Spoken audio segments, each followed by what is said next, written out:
كان ابن حميد السينما غير ابن حميد الذي تعرفه الأمة، وكأنه تشويه لرجل استطاع أن يعيد شيئا من مجدها. إنه محمد بن علي الشهير بابن حميدو، الجزائري المسلم. ولد في الجزائر سنة 1770 ميلاديا، سنة 1373 هجريا، في أسرة بسيطة، وكان أبوه خياطا وكان يعد ابنه ليرث مهنته، ولكن طموح الابن كان أكبر من ذلك. كان يطلع على البطولات القوات العثمانية البحرية التي تجوب البحار وتحقق الانتصارات التي كان يحققها البحار المسلم الكبير خير الدين بربروسا. كان ابن حميد يريد أن يكون رئيسا بحريا وقائدا كبربروسا.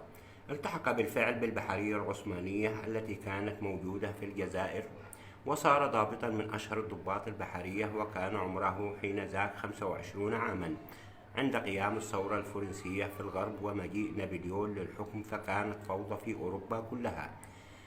انتهز ابن حميد هذه الفرصة لتقوية الأسطول العثماني حتى سطع نجمه، واستطاع أن يصل بعملياته إلى اسكتلندا والمحيط الأطلسي.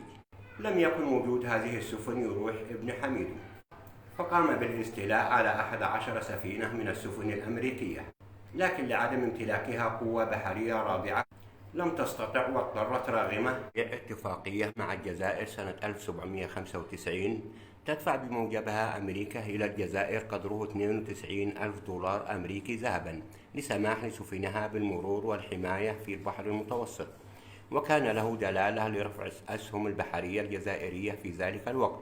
ولما جاء الرئيس جيفرسون إلى حكمه رفض دفع الضريبة وجعل هذا إذلالا لأمريكا، فقامت البحرية الجزائرية بالاستيلاء على السفن الأمريكية حتى جاء 1815، وقامت أمريكا بالتعاون مع البرتغال من تشكيل قوة بحرية، وهاجموا المراكب البحرية الجزائرية، ودارت معارك طاحنة استشهد فيها ابن حميد رحمة الله عندما ضربت السفينة التي كان عليها بالمدفعية، فمات رحمة الله عليه شهيدا حميدا في سبيل الله بعد أن شكل أسطورة تاريخية.